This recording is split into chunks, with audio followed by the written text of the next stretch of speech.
कर रहा हूँ। तो पहले मुझे करानी है आज, अच्छा जो मैं आज कराऊंगा, ये जो क्लास चल रही है ये समझाने की क्लास है, तो प्लीज इसमें से कुछ नोट डाउन वगैरह मत करिएगा। किसी को पीडीएफ चाहिए होगी तो मुझसे पर्सनली मांग लेना, मैं शेयर कर दूंगा। लेकिन नोट्स की जो पीडीएफ है वो शेयर की जाएगी। जो अब क्लास चल रही है इसमें आपको कुछ उतारने की जरूरत नहीं है, क्लास रिकॉर्ड हो रही है। आपको जो भी कंटेंट होगा, रिकॉर्डेड कंटेंट जो होगा वो आपको शेयर कर दिया जाएगा आफ्टर क्लास, ठीक है ना। आप सिर्फ समझिए, अच्छे से पेन छोड़ दीजिए और समझिए।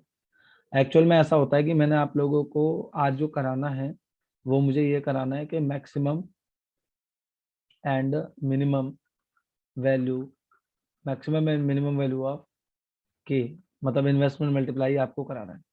सबसे पहली बात मैं करूंगा मैक्सिमम वैल्यू के साथ, मैक्सिमम वैल्यू ऑफ के साथ। के की मैक्सिमम वैल्यू को समझने के लिए आपको ये समझना पड़ेगा कि के एमपीसी और एमपीएस के साथ कैसे रिलेशन है। यदि आप ध्यान से देखें तो के का एमपीसी के साथ कैसा रिलेशन है, याद है अगर आपको तो? कैसा रिलेशन होता है? पॉजिटिव रिलेशन होता है। मतलब अगर एमपीसी बढ़ेगा तो के बढ़ेगा, एमपीसी कम होगा तो के कम होगा। तो इसका मतलब तो ये होगा कि अगर, इसका मतलब तो अगर डायरेक्ट रिलेशन है तो मैं ये भी बात कर सकता हूँ कि अगर एमपीसी अपनी जगह पर अगर हाईएस्ट होगा, अगर हाईएस्ट उस होगा मतलब पॉइंट पे, तो के भी अपने किस पे होगा, हाईएस्ट पॉइंट पे होगा। और यदि एमपीसी अगर अपने लोएस्ट पॉइंट पे होगा तो के भी अपने लोएस्ट पॉइंट पे होगा, क्योंकि डायरेक्ट रिलेशन जा रहा है तो हम तो इसको ऐसे ही मानेंगे। तो एमपीसी की सबसे बड़ी वैल्यू क्या होती है आपकी नजरों में? आपकी नजरों में एमपीसी की सबसे बड़ी वैल्यू क्या होती है? मैक्सिमम वैल्यू, मैक्सिमम जो वैल्यू होती है, मैक्सिमम वैल्यू ऑफ एमपीसी क्या होती है? सबको पता है 1 होती है। इसका यही तो मतलब होता है एमपीसी 1 होने का मतलब, कि एमपीसी 1 कब निकलता है? व्हेन डेल्टा सी और डेल्टा वाई बराबर आ जाए। यही तो होता है, नहीं पता? भाई मान के चलो एग्जांपल के तौर पे, आपका डेल्टा सी 100 करोड़ है, ठीक है, आपका डेल्टा वाई भी 100 करोड़ है, समझना। तो एमपीसी क्या आ जाएगा? एमपीसी आ जाएगा, फॉर्मूला यही होता है ना, delta C by delta Y. तो 100/100 क्या आ जाएगा?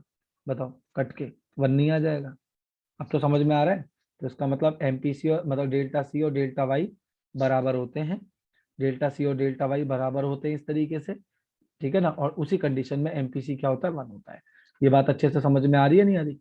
अच्छा, अगर एमपीसी 1 होता है तो आपको ये भी पता होगा, के का फॉर्मूला मैंने आपको क्या कराया था? के का फॉर्मूला मैंने आपको कराया था 1 - एमपीसी, यानी 1 - एमपीसी की वैल्यू 1, और 1 में से बन जाएगा 0, और 0 माइनस करते हैं तो क्या हो जाता है? 0 माइनस करते हैं तो क्या आ जाता है? इन्फिनिटी आ जाता है। क्या आ जाता है? इन्फिनिटी आ जाता है। बात समझ में आ रही है, नहीं आ रही? तो ये चीज समझ में आई। अच्छा, मैं इसको दूसरे तरीके से भी प्रूफ कर सकता हूँ। एमपीएस के साथ कैसा रिलेशन होता है? जल्दी जवाब देना। इनवर्स रिलेशन होता है, जितना ये कम होगा उतना ये ज्यादा होगा, जितना ये पहले मैं एमपी, एक सेकेंड, पहले मैंने एमपीसी के साथ ही कराता हूँ, अच्छे से कराता हूँ एक एक चीज ना, तब मजा आएगा आप लोगों को। मैक्सिमम वैल्यू तो समझ में आ गई आप लोगों को, कि मैक्सिमम वैल्यू ऑफ एमपीसी जो होगी। हाँ, तो मैक्सिमम वैल्यू तो चल रही है तो मैं मैक्सिमम वैल्यू ही समझाऊंगा। तो एमपीसी की मैक्सिमम और कब हो सकती है? एमपीएस जितना कम होगा के उतना ही ज्यादा होगा, मतलब जितनी ये लोएस्ट वैल्यू होगी उतनी ही के की वैल्यू जो होगी वो क्या होगी? हाईएस्ट वैल्यू होगी। ये भी तो बात सही है, हाँ या ना? अभी लो के बारे में बात नहीं करते हैं, क्योंकि लोएस्ट वैल्यू थोड़ी पढ़ा रहा हूँ मैं, तो हाईएस्ट वैल्यू पढ़ा रहा हूँ, ठीक है। तो मान के चलिए अगर मैं बात कर रहा हूँ maximum, sorry, minimum value of, मैं तो बात कर रहा हूँ minimum value of MPS. MPS की सबसे छोटी वैल्यू क्या होती है? याद करिए, याद करिए, पढ़ाया हुआ है। एमपीएस की सबसे छोटी वैल्यू क्या होती है? एमपीएस की सबसे छोटी वैल्यू क्या होती है? जल्दी याद करिए। याद आ रहा है? नहीं याद आ रहा? 0, वेरी गुड। एमपीएस की सबसे छोटी वैल्यू 0 होती है। और 0 कब होती है? जब डेल्टा सेविंग 0 के बराबर होती है। अब मेरे प्यारे विद्यार्थियों एक बात समझो जरा, ये वाली सिचुएशन, ये पिंक सर्कल वाली, और ये वाली सिचुएशन, ये कोई दो अलग सिचुएशन है? अब ये सेम सिचुएशन ही तो है। अगर डेल्टा सी डेल्टा वाई के बराबर हो जाएगा तो इसका दूसरा मतलब यही तो निकला कि डेल्टा एस 0 है। नहीं आया समझ में? बस फर्क वो है, उसको मैं कंजप्शन के थ्रू कराऊं, उसको मैं सेविंग के थ्रू कराऊं, बस। भाई एक बात का जो जवाब दो, मैं छोटी छोटी बातें आप लोगों को कराऊं, ज्यादा ध्यान से देखिए। Y is equal to C plus S होता है, हाँ या ना? तो अगर वाई में चेंज आएगा तो जाहिर सी बात है कंजप्शन में भी चेंज आएगा और सेविंग में भी चेंज आएगा। बोलो हाँ या ना? तो अगर ऐसी कोई कंडीशन बना दूं कि ये दोनों बराबर आ जाए, सपोज करो ये दोनों बराबर आ जाए, ये कंडीशन में ले आया, तो इसका ये तभी तो हो सकता है जब ये डेल्टा एस क्या हो जाए, जीरो हो जाए। तो दोनों का मतलब सेम ही तो निकला, नहीं निकला? नहीं आई बुद्धि में बात? तो इसका मतलब, इसका दूसरा मतलब यही निकलता है। तो अब जरा आप इसको के को फिर निकाल के देख लो, के का फॉर्मूला क्या आता है, 1/एमपीएस। इसका मतलब 1/एमपीएस क्या है, जीरो। तो तब भी क्या है, इन्फिनिटी। मैंने दोनों तरीके से प्रूफ करके दिखा दिया है कि अगर के की मैक्सिमम वैल्यू अगर एमपीसी से निकालोगे तो कैसे निकल सकती है, अगर एमपीएस से निकालोगे तो कैसे निकल सकती है। एमपीसी के साथ डायरेक्ट रिलेशन होता है, तो इसलिए एमपीसी की भी मुझे मैक्सिमम वैल्यू ही चाहिए। देख रहे हो कैसी वैल्यू चाहिए, मैक्सिमम वैल्यू। और अगर एमपीएस के साथ इनवर्स रिलेशन होता है, तो एमपीएस की मुझे मिनिमम वैल्यू चाहिए। बेटा अगर बात सबको समझ में अगर आ गई हो, ए फॉर एप्पल टाइप कर दीजिए। अगर नहीं आई हो, प्लीज आई हम्बल रिक्वेस्ट, अपना चैट जो है, अपना जो डाउट है वो चैट बॉक्स में डालिए। अगर आप नहीं लिख पाएंगे तो मैं आपका माइक अनम्यूट करूंगा, फिर आप अपना डाउट ले सकते हैं जल्दी से।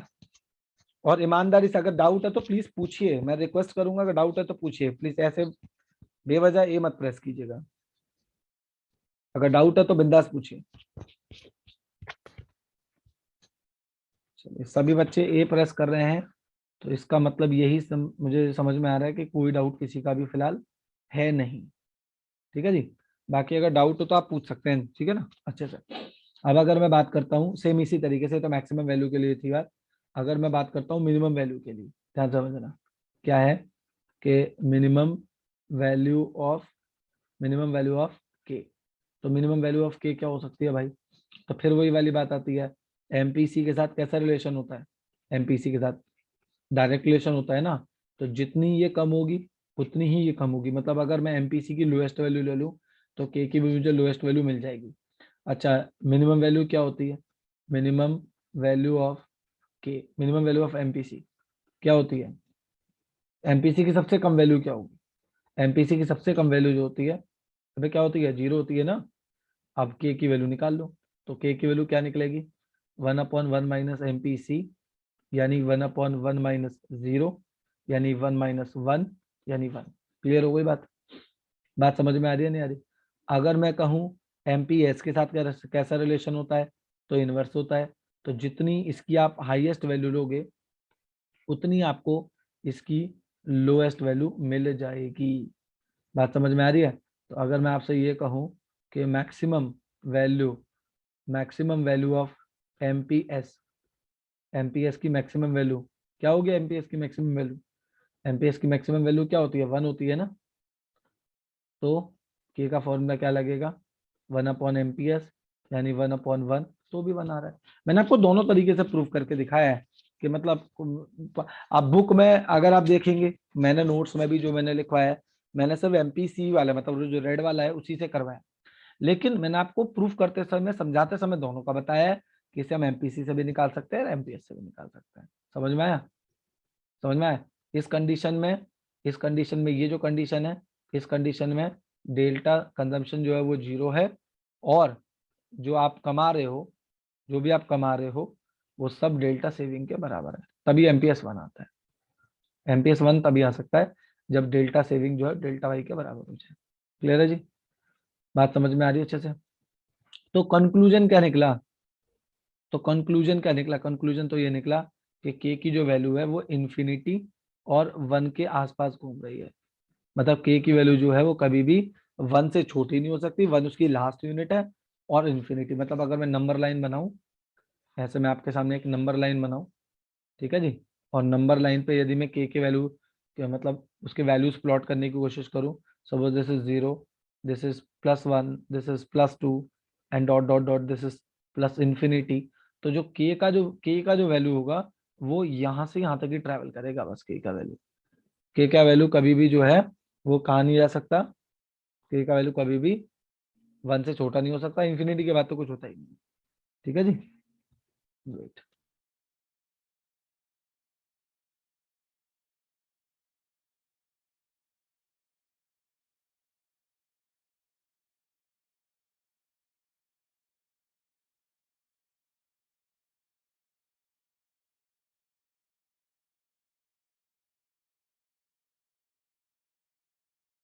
आगे बढ़ जाए।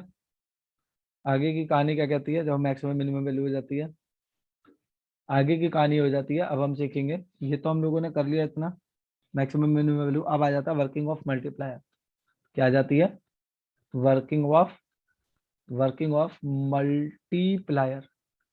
अब मल्टीप्लायर की वर्किंग जो है बहुत सिंपल है। देखिए मल्टीप्लायर की जो वर्किंग है इन्वेस्टमेंट मल्टीप्लायर की, वो एक गोल्डन रूल पे है, वो एक गोल्डन रूल पे बेस्ड है। वो मैं नोट्स में लिखवाते समय भी बच्चों को भी थोड़ी देर पहले बोल रहा था कि गोल्डन रूल क्या है। एक्सपेंडिचर ऑफ 1%, एक्सपेंडिचर ऑफ, मैंने नोट्स में लिखवाई है, expenditure of 1% is equal to income of another person. ठीक है जी। या बोल सकते हैं इज इक्वल टू लगा दो, या इज लिख लो, is income of income of income of another person. बात समझ में आ रही है नहीं आ रही? इसका मतलब एक व्यक्ति का, इसका मतलब एक व्यक्ति का जो खर्चा होता है, एक व्यक्ति का जो खर्चा होता है वो दूसरे व्यक्ति की आय होती है। समझ लीजिए, इतना बहुत है तो बहुत सिंपल सी लाइन, कहते हो हमें तो पता ही है। ठीक है जी। लेकिन अब जैसे आप लोगों की ट्यूशन फी है, वो मेरा इनकम है, मेरा खर्चा किसी और की इनकम होता होगा, उसका खर्चा किसी और की इनकम होता होगा, तो ये है तो सिंपल सी लाइन। लेकिन मल्टीप्लायर का जो कॉन्सेप्ट है, जो कि किसने डिराइव किया है, जो कि प्रोफेसर जेएम केन्स ने डिराइव किया, मैंने बताया था ना, जेएम केन्स ने डिराइव किया है, मैंने बताया था लास्ट क्लास में। तो उन्होंने ये चीज नोटिस करी कि एक का खर्चा दूसरे की इनकम होती है, और उसी को बेस बनाते हुए, उसी को समझ लीजिए बेस को तैयार करते हुए इन्होंने इस कॉन्सेप्ट को डेरिवेट किया है। अब इस कॉन्सेप्ट को डेरिवेट करने के लिए इन्होंने जो है कुछ कुछ चीजें बताई हैं, जैसे कि जैसे स्टार्टिंग में कुछ, हम अब ये एग्जाम्पल के तौर पे हम ले रहे हैं, मैं नंबर्स कुछ ले रहा हूँ, आप चाहें तो ये नंबर्स ले सकते हो, किसी और नंबर को लेके भी समझा सकते हो, लेकिन रूल सेम चलेगा। तो मान के चलिए उन्होंने ये एग्जाम्पल में लेट कर लिया कि भाई डेल्टा इन्वेस्टमेंट जो है, अब सब करोड़ में, सारी रुपए सारी अमाउंट जो है वो मैं करोड़ में लिखूंगा। तो मान के चलिए कि जो इन्वेस्टमेंट हो रही है, मान के चलिए जो इन्वेस्टमेंट हो रही है वो सब करोड़ में है, और पहली इन्वेस्टमेंट 100 करोड़ की हुई है। समझ में आ रहा है? मैं करोड़ वगैरह बार बार नहीं लगाऊंगा, आप समझ जाना कि सब करोड़ में। तो अब इसका मतलब ये होगा कि एक का खर्चा दूसरे की इनकम होती है। एक्सपेंडिचर क्या है? एक्सपेंडिचर देखा जाए वो इन्वेस्टमेंट क्या है? इन्वेस्टमेंट देखा जाए तो एक तरीके का खर्चा है। तो इन्वेस्टमेंट आप करोगे तो जाहिर सी बात है किसी की तो इनकम होगी। अभी मैंने बताया ना कि जितने का आप खर्चा करते हो उतने की किसी की क्या जनरेट हो जाती है? इनकम जनरेट हो जाती है। तो इसका मतलब ये हुआ इनकम भी कितने की हुई होगी? 100 की होगी। अच्छा, जब इनकम आदमी कमाता है, जब भी इनकम आदमी कमाता है, तो क्या वो सारा का सारा उठा के सेव कर लेता है? ऐसा जरूरी तो नहीं है। ऐसा जरूरी, और ये वो वाली इनकम नहीं है, याद रखिएगा, वो वाली इनकम नहीं है, ये आपकी एडिशनल इनकम है। ये भी मैं आपको बता दूं, ये आपकी एडिशनल इनकम है। क्योंकि ऐसा भी जरूरी नहीं है, ऐसा भी जरूरी नहीं है कि कुछ खर्च करेगा ही करेगा, ये भी कुछ कंपलसरी नहीं है। याद है? भूल गए सारे रूल? अगर याद नहीं है ना भाई, प्लीज रिक्वेस्ट, प्रीवियस क्लासेस की रिकॉर्डिंग देख लो एक बार। ठीक है, सब पढ़ाया हुआ है। तो ऐसा जरूरी नहीं है कि एडिशनल इनकम को खर्च करना ही जरूरी है। मतलब एडिशनल इनकम को आदमी खर्च कर भी सकता है, नहीं भी खर्च कर सकता, वो उसकी क्या है, चॉइस है। तो मान के चलिए कि मैंने एडिशनल जो इन्वेस्टमेंट है वो 100 करोड़ ली, एक का खर्चा दूसरे की इनकम होती है, तो ये 100 करोड़ की लोगों की क्या हो गई, इनकम हो गई। अब मैं डेल्टा सी कितना करूंगा, ये किस बात पे निर्भर करता है? ये निर्भर करता है मेरे एमपीसी पे। बच्चे कहेंगे हैं एमपीसी पे कैसे निर्भर करता है? भैया एक बात बताओ, एक चीज लॉजिकली समझो, मैं एक चीज करा रहा हूँ कि एमपीसी का फॉर्मूला क्या होता है। ऐसे समझो, एमपीसी का फॉर्मूला क्या होता है? Delta C upon delta Y होता है या नहीं होता? तो यदि मैं डेल्टा वाई को एमपीसी से मल्टीप्लाई कर दूंगा, तो क्या मेरा डेल्टा सी आ जाएगा या नहीं आ जाएगा? तो मतलब मेरा डेल्टा सी किस बात पे निर्भर कर रहा है कि मेरा एमपीसी क्या है और मेरा डेल्टा वाई क्या है। मान के चलिए थोड़ी देर के लिए मैं आपके लिए लेट कर लेता हूं अपने एमपीसी को कितना लेट कर लिया? जीरो, मतलब 0.9 लेट कर लिया। क्या लेट कर लिया? 0.9 लेट कर लिया। तो 0.9 का मतलब समझते हो? 90% ऑफ एडिशनल इनकम कंज्यूम कर ली जाएगी। ये मैंने पढ़ाया हुआ है, 7 के न्यूमेरिकल में, चैप्टर 7 के न्यूमेरिकल में पढ़ाया था। तो ये आपका डेल्टा का मतलब है, ये आपका एडिशनल खर्चा है। एडिशनल क्या? एडिशनल कंजप्शन है, कोई बात नहीं, एडिशनल कंजप्शन है। अब यदि मान के चलिए कि यदि यदि मान के चलिए यदि कि 100 करोड़ की लोगों की इनकम हुई है, 100 करोड़ की लोगों की इनकम हुई है, तो 100 करोड़ का 90% लोग कंज्यूम करेंगे। करेंगे नहीं करेंगे? करेंगे नहीं करेंगे? 90 करोड़ कंज्यूम करेंगे। और जो बच जाता है उसे हम क्या कर सकते हैं? आप ये भी देख लीजिए कि वाई, आपको मैंने अभी थोड़ी देर पहले बता रहा था, वाई जो होता है वो सी प्लस एस के बराबर होता है। तो यदि y में चेंज आएगा तो c में भी चेंज आएगा और s में भी चेंज आएगा। ऐसे में डेल्टा वाई में से डेल्टा सी को लेस करने पे डेल्टा एस आता है। क्लियर है? मतलब कि मेरे कहने का सिंपल सिंपल सरल मतलब ये है कि यदि डेल्टा वाई में से डेल्टा सी को माइनस कर दूंगा तो डेल्टा एस आ जाएगा। डेल्टा एस का क्या मतलब है जी? डेल्टा एस का मतलब है क्या है? एडिशनल सेविंग है। एडिशनल सेविंग है। तो ये इसका मतलब आ जाएगा। क्लियर हो गई भाई जी बात? तो और दूसरा मतलब आप ऐसे भी समझ सकते हैं कि अगर एमपीसी 0.9 है तो ये भी समझ सकते हैं एमपीएस क्या होगा? 0.1 होगा। क्योंकि हमने तो ये भी सीखा था। ये सारी बातें जो हैं ऑलरेडी पढ़ाई हुई हैं। ये सारी बातें भी आपको पता होंगी। ये बातें भी पता थी और दूसरी मैं जो बातें कराने जा रहा हूँ वो भी आप लोगों को पता चल जाएंगी। क्या? एक बात ये भी थी कि एमपीसी, ऐसे समझिए, एमपीसी प्लस एमपीएस दोनों का सम 1 होता है। तो यदि एमपीसी को माइनस करोगे तो क्या आ जाएगा? 1 में से एमपीसी को माइनस करोगे तो क्या आ जाएगा? एमपीएस नहीं आ जाएगा। तो एमपीसी अगर 0.9 है तो अगर 1 में से माइनस करूंगा तो एमपीएस 0.1 नहीं आ जाएगा। तो बात तो वही है। तो डेल्टा इनकम का 90 करोड़ जो है वो क्या आ गया? कंजप्शन में आ गया। और बाकी का 10 करोड़ किस में आ जाएगा? सेविंग में आ जाएगा। भाई जी अगर पहला राउंड क्लियर हो, ये राउंड है, राउंड समझ लीजिए, स्टेप समझ लीजिए, ये फर्स्ट राउंड था। अगर आपको मेरा ये राउंड क्लियर है ना, ईमानदारी से फटाफट से बी फॉर बॉम्बे, और ईमानदारी से नहीं आया है तो चैट बॉक्स में लिख दीजिए। मैं वेट कर रहा हूँ आपके कमेंट का। आपको अगर कुछ भी ऐसा लगता है कि चीजें सर समझ नहीं आ रही है, आप बेझिझक होके बोलिए। मैं 2 बार क्या 4 बार समझाऊंगा हर कॉन्सेप्ट को। आप बताइए अगर आपको कोई कॉन्सेप्ट समझ नहीं आया हो तो, बिंदास। कुछ भी दोबारा करवा दो सर ये। हाँ जी बिल्कुल दोबारा करवाएंगे। मेरे कहने का मतलब ये है कि डेल्टा जो इन्वेस्टमेंट है वो 100 करोड़ थी। अब ये लेट की हुई अमाउंट है। आप 100 की जगह 500 भी ले सकते हो, 1000 भी ले सकते हो, वटेवर। तो मैंने 100 ले लिया। अब एक का खर्चा दूसरे की इनकम होती है, ये मैंने ऊपर गोल्डन रूल बता दिया, केन्स ने कहा था। तो 100 करोड़ की यदि इन्वेस्टमेंट हुई है तो 100 करोड़ की इनकम भी हुई होगी। अब उस इनकम का हम कितना कंजप्शन करेंगे और कितना सेविंग करेंगे, ये हमारी एमपीसी और एमपीएस की रेशो पर डिपेंड करता है।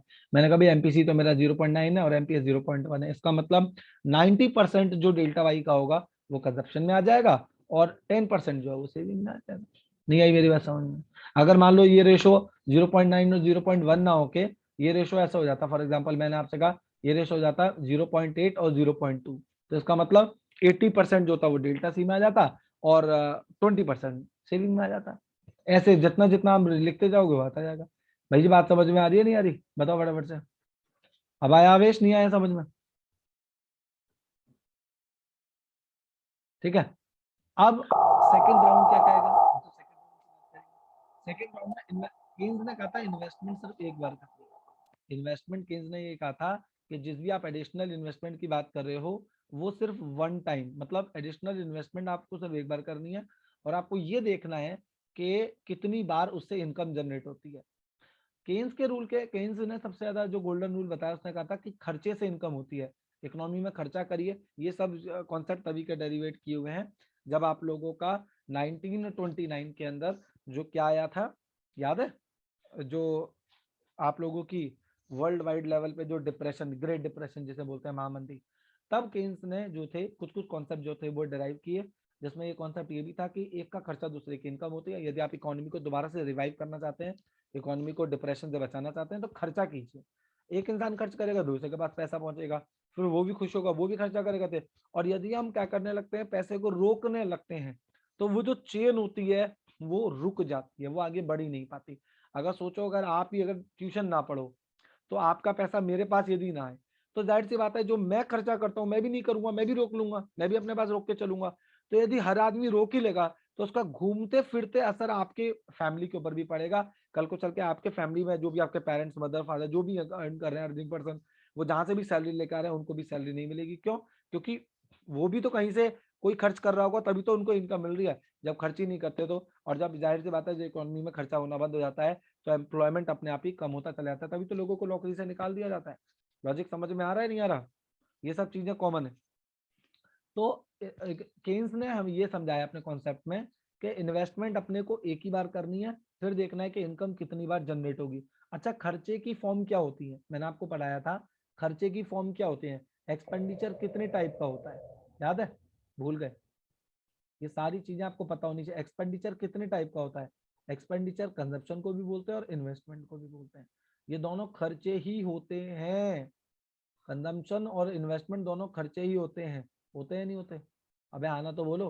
तो मेरे कहने का मतलब है कि अगर मैंने इन्वेस्टमेंट के ऊपर एक्सपेंडिचर लिखा था, अगर मैंने इन्वेस्टमेंट के ऊपर एक्सपेंड, तो क्या मुझे कंजम्पशन के साइड में एक्सपेंडिचर नहीं लिखना चाहिए? ये भी तो एक तरीके का खर्चा है। और एक का खर्चा जो होगा वो क्या दूसरे बंदे के लिए इनकम बन के नहीं आएगा? तो अगले ही लेवल पे 90 करोड़ की इनकम नहीं आ जाएगी? नहीं आई बात समझ में? अब ये समझिए कि 100 करोड़ की इन्वेस्टमेंट हुई, इन्वेस्टमेंट होते ही किसी के पास वो पैसा पहुंचा तो 100 करोड़ की इनकम हो गई। 100 में से 10 करोड़ बचा दिए गए, 90 करोड़ खर्च कर दिए गए। तो 90 अगर खर्च करोगे तो किसी के पास पहुंचेंगे या नहीं पहुंचेंगे पैसा? तो 90 करोड़ आ गए। अब इस 90 करोड़ का फिर 0.9 हम खर्च करेंगे तो कितना आ जाएगा?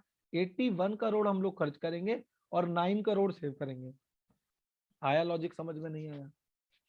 ठीक है जी। ये जी का मतलब क्या होता है? क्या गवर्नमेंट एक्सपेंडिचर की बात कर रहे हो? यहाँ मैं टू सेक्टर इकोनॉमी की बात कर रहा हूँ बेटा। केन्स ने तो पढ़ाई टू सेक्टर इकोनॉमी में है ना, तो गवर्नमेंट एक्सपेंडिचर कहाँ से आ जाएगा? ठीक है, हम तो टू सेक्टर मॉडल पढ़ रहे हैं ना। फिर उसके बाद क्या आ जाएगा?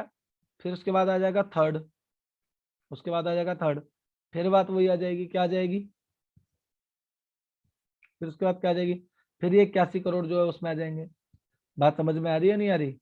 फिर ये बट जाएंगे तो ये 72.9 हो जाएगा, और ये कितना हो जाएगा आपका?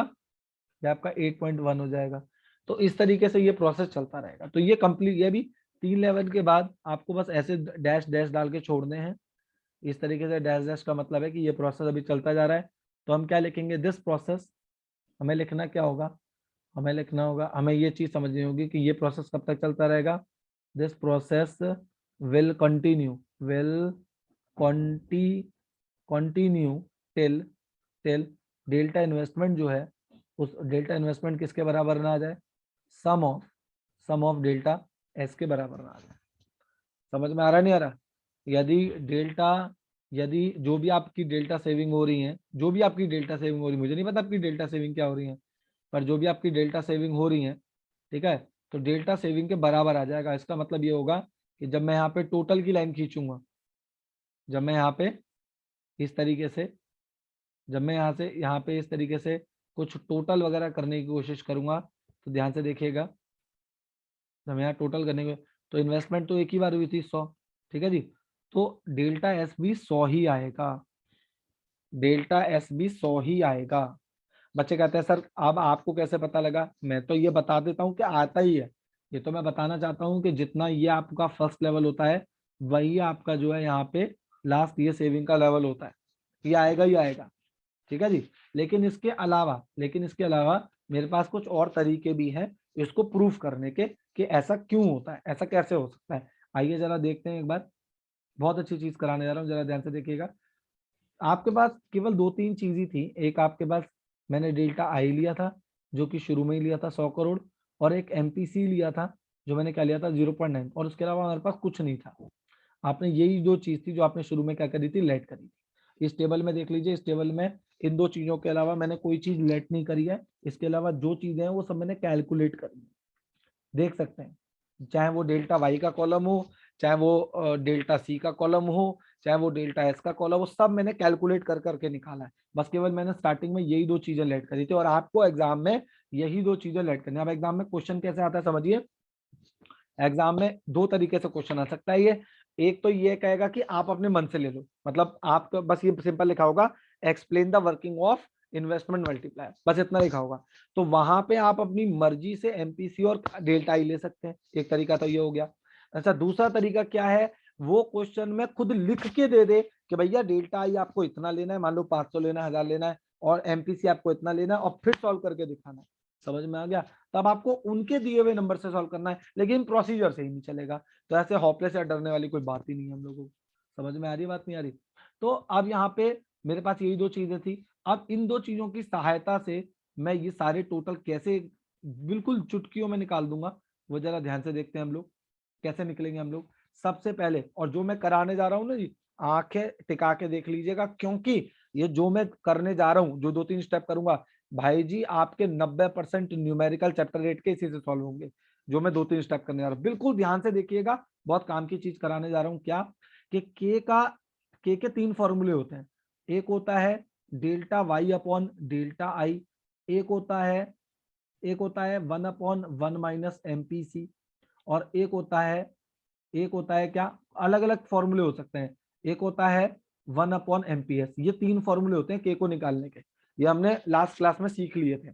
अच्छा भाई जी, मैं ये वाला फॉर्मूला फर्स्ट वाला तो नहीं लगा सकता, क्यों? मैं फर्स्ट वाला लगाने के लिए, चलो ठीक है, मेरे पास डेल्टा आई है 100, लेकिन क्या मेरे पास डेल्टा वाई है? फंस गया मैं, तो फर्स्ट वाला तो नहीं लगा सकता, छोड़ो, मेरे को इतना कोई डर भी नहीं है। लेकिन मैं दूसरा वाला बड़े आराम से लगा सकता हूँ। दूसरा वाले लगाने के लिए मुझे सिर्फ एमपीसी चाहिए होता है, तीसरा वाला लगाने के लिए मुझे सिर्फ एमपीएस चाहिए होता है, बस। ठीक है जी, तो एमपीसी मैंने 0.9 माना था।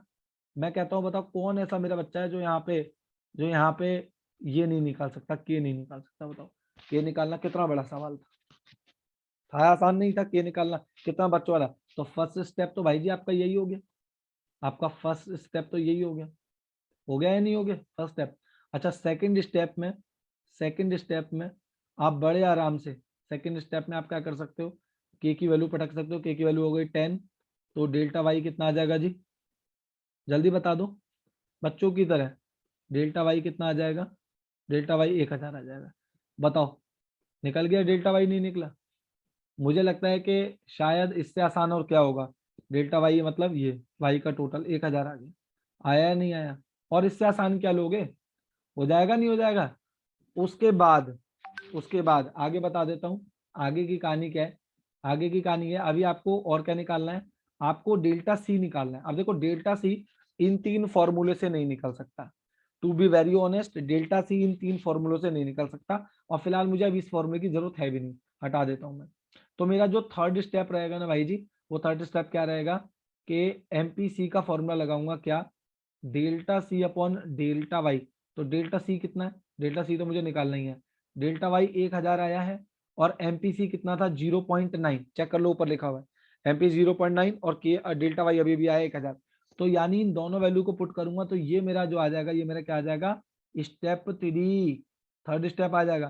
क्लियर है? तो यानी डेल्टा सी कितना आ जाएगा? 1000 इंटू 0.9, यानी 900, 900 करोड़। भाई जी बात समझ में आ रही है नहीं आ रही? ये स्टेप 3 आ गया। स्टेप 3 में मैंने कितना निकाल दिया? 900 निकाल दिया। समझ में आ रही है बात?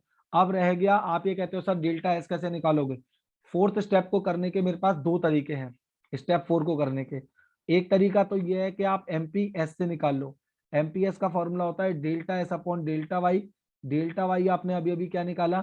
डेल्टा वाई आपने अभी अभी 1000 निकाला।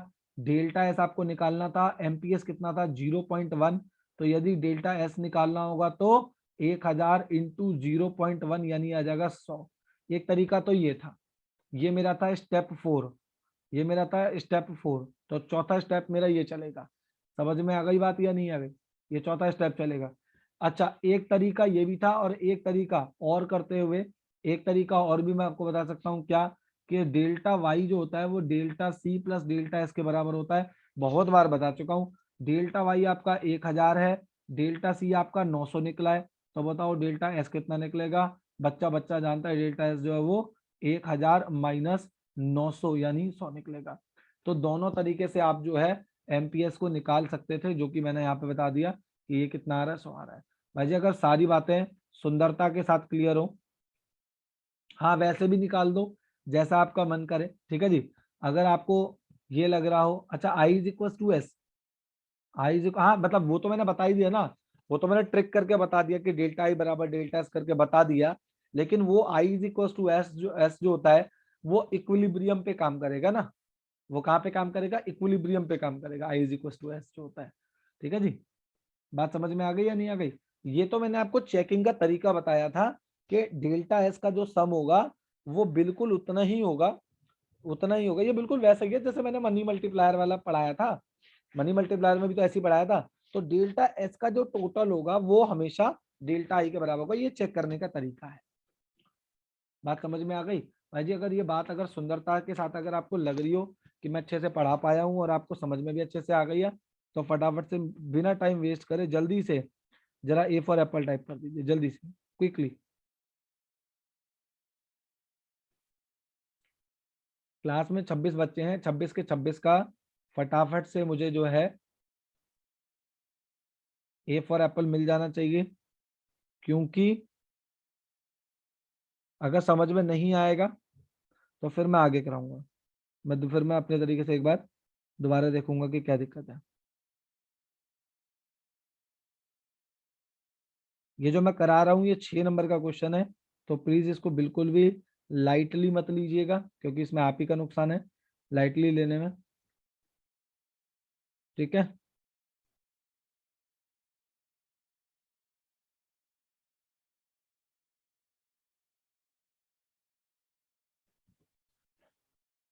ठीक है जी।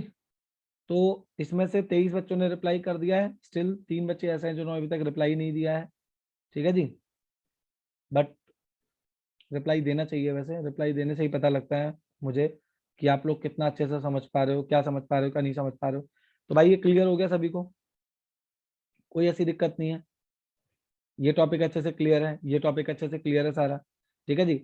अब यदि मैं इसका आप लोगों के सामने डायग्राम बनाऊं, क्या बनाऊं इसका, यदि मैं इसका आप लोगों के सामने डायग्राम बनाऊं, तो देखिए डायग्राम किस तरीके से बन सकता है, let's have a look. Diagram कैसे बनेगा, टेबल तो मैंने बना दी, ठीक है जी, वर्किंग करा दी मैंने, अब डायग्राम पे आ जाते हैं। डायग्राम किस तरीके से बनेगा एक बार देख लेते हैं। डायग्राम बहुत अच्छे से मैं करा रहा हूँ, जरा ध्यान से देखिएगा। डायग्राम, ये डायग्राम ही है पूरा समझने वाला बहुत बढ़िया तरीके से। ठीक है जी, जरा ध्यान से देखिए। ये आपकी वाई एक्सिस है, ये आपकी एक्स एक्सिस है, ये ओरिजिन है। यहाँ पे आपने किसको लिया है, यहाँ पे आपने एग्रीगेट डिमांड को लिया है, यहाँ आपने किसको लिया है, यहाँ आपने इनकम को लिया है, समझ रहे हैं। और ये आपका जो है 45 डिग्री कर्व है, सभी को पता है 45 डिग्री कर्व कुछ इस तरीके से बनता है। ठीक है जी, ये 45 डिग्री आपका कर्व बन गया। ठीक है, जो आपका ए एस का कर्व है, जैसे आप वाई का कर्व भी बोल देते हैं, और ये आपका एडी का कर्व है। तो ये सब बातें, तो इतनी तो बातें जो थी वो नॉर्मल बातें थी जो हम लोग अच्छे से कर चुके हैं। ठीक है जी, ये आपका एडी का कर्व आ गया। ठीक है जी, ये आपका इक्विलिब्रियम आ गया, ये आपका इक्विलिब्रियम आ गया, ये एडी यानी सी प्लस आई आ गया नहीं आ गया। इसके कॉरस्पॉन्डिंगली जो इनकम डिटरमाइन होके आती है उसे क्या बोलते हैं। ये डायग्राम ऐसा नहीं है कुछ नया डायग्राम हो, ये डायग्राम ऑलरेडी हम कर चुके हैं, पहले ही कर चुके हैं। तो ये वाई आ गया, जैसे हम लोग क्या बोलते हैं, इसी को हम लोग बोलते हैं इक्विलिब्रियम लेवल। एक second, equilibrium, equilibrium level of income. इसे इनकम का इक्विलिब्रियम लेवल कहेंगे। क्यों कहेंगे, क्योंकि इस पॉइंट पर एडी और एएस दोनों बराबर है। हाँ या ना भाई जी, बात अच्छे से समझ में आ रही है या नहीं आ रही। आप यहाँ पे एग्रीगेट डिमांड बता रहे हैं जो कि सी प्लस आई है। ठीक है, वैसे कई जगह एडी और एएस भी लिख देते हैं, दोनों ही सही है अपनी अपनी जगह पे। ठीक है जी, अब मैं आपसे ये कहना चाहूंगा, अब मैं आपसे ये कहना चाहूंगा कि अच्छा, बीच में एक छोटा सा इंटरप्ट करता हूँ। बीच में कोई एक बच्चा ऐसा है जो बार बार इन आउट हो रहा है, अभी अभी उसने दोबारा इन किया है। कौन है भाई, मुझे बता दो, उसकी फिर एब्सेंट लग जाएगी, क्योंकि मैंने जो है फर्स्ट मीटिंग की अटेंडेंस ले चुका हूँ, सेकंड मीटिंग की बाद में लूंगा। फर्स्ट मीटिंग की अटेंडेंस मैंने ले ली है। कौन है, जरा चैट बॉक्स में लिख दो, आपकी प्रेजेंट लगा दूंगा मैं। कौन आया अभी अभी, दिशा, ठीक। ऐसा है ना, फिर पता लगा आपने क्लास भी मेहनत से अटेंड करी, मैं एब्सेंट भी लगा दूंगा, सही बात नहीं है, तो बता दिया करो। तो अब जो है आप लोगों का जो इन्वेस्टमेंट मल्टीप्लायर का कॉन्सेप्ट है वो यहाँ से शुरू होगा, जहाँ से मैं करा रहा हूँ। ये तो डायग्राम जितना मैंने बनाया ये मैंने आप लोगों को पहले भी करा दिया था जब इक्विलिब्रियम करा रहा था। लेकिन इन्वेस्टमेंट मल्टीप्लायर का कॉन्सेप्ट क्या बोलता है, आप ये देखिए, ये आपका क्या आया है, ये आपका एडी आया है नया, ये आपका नया एडी आया है। नया एडी क्या है, सी प्लस आई तो पहले ही थे, केवल उसमें क्या इंक्रीज हुआ है, डेल्टा आई इंक्रीज हुआ है। ये चीज नई आई है, ध्यान से देखिएगा, ये चीज है जो नई आई है, डेल्टा आई। सी प्लस आई तो पहले भी था, सी प्लस आई तो नीचे भी था, सी प्लस आई तो यहाँ भी था, लेकिन डेल्टा आई के आ जाने से वैल्यूज इंक्रीज हो गए, मतलब बढ़ गए।